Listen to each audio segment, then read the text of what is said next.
Yo, what up, homie? Just here making that little bit of tutorial for you. Right before I leave for EDC. Yeah, I shaved. I'm feeling great. So we're gonna talk about the dials and the dial isolation switchers, as well as the backwards wave or whip rather. So, start with the easiest one.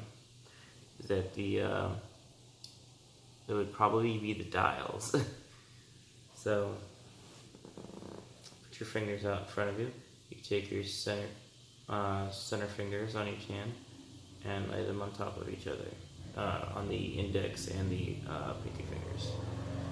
So, using your middle finger of one hand and then your ring finger of another hand, you can place them on each other. And then your pinky and your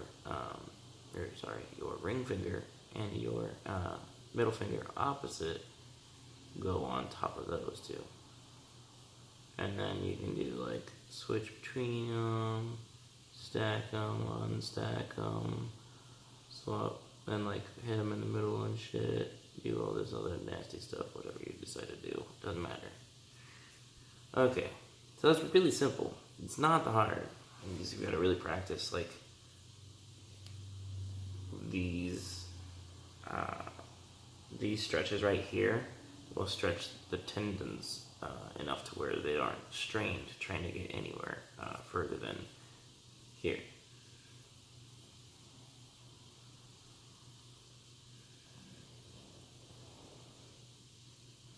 So, cool beans.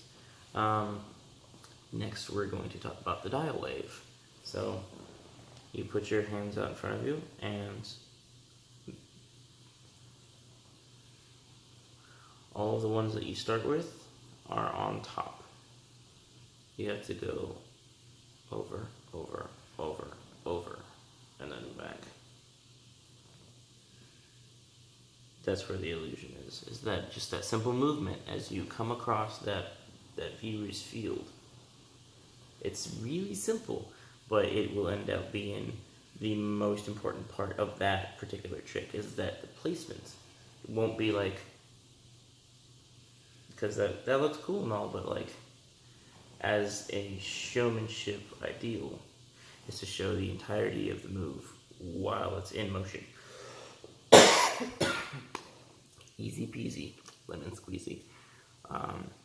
Next part, we're going to talk about the inverted whips, the backwards whips, my specialty. So, go into a normal whip sequence, and as you're coming up with your bottom hand, and this is drawing back, as you're drawing it back, you're going to turn this and then open it up for a whole nother sequence of following the light. It's literally following the trail of light, because while yes, a whip is essentially the circular motion of the hands, it's much more than that if you want to make it complicated, and I love to make things complicated, because my infinite clock whips are basically at certain points of the inserted whip, wherever I want to put it, I look at it as a part of a clock face. It's just really, really not particularly supposed to be complicated, but I overcomplicate things a lot, which makes it make sense. It makes sense in my brain. So again, I mean, you can do it backwards too, but I literally haven't practiced it the other way. So, bottom hand comes up,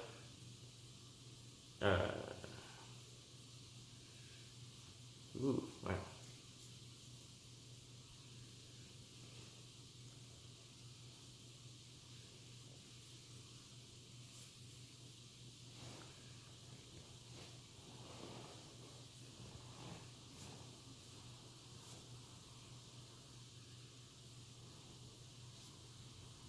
And you gotta make sure that you're closing it at the right speed to where it's not missed.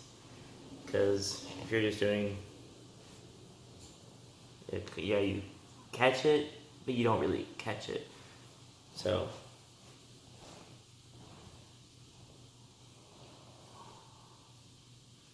this is all about following the trail of light as you're uncurling your fingers and then pulling it back in, uncurling the fingers and pulling it back in. And you have to make sure that you time it correctly to where it's not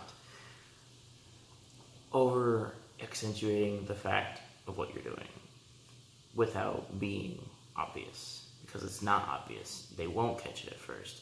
And then they'll notice that you have your hands backwards when you come down into the bottom portion of it, and they're like, what the fuck's going on? And that's my tip-tourial. Catch you later, homie.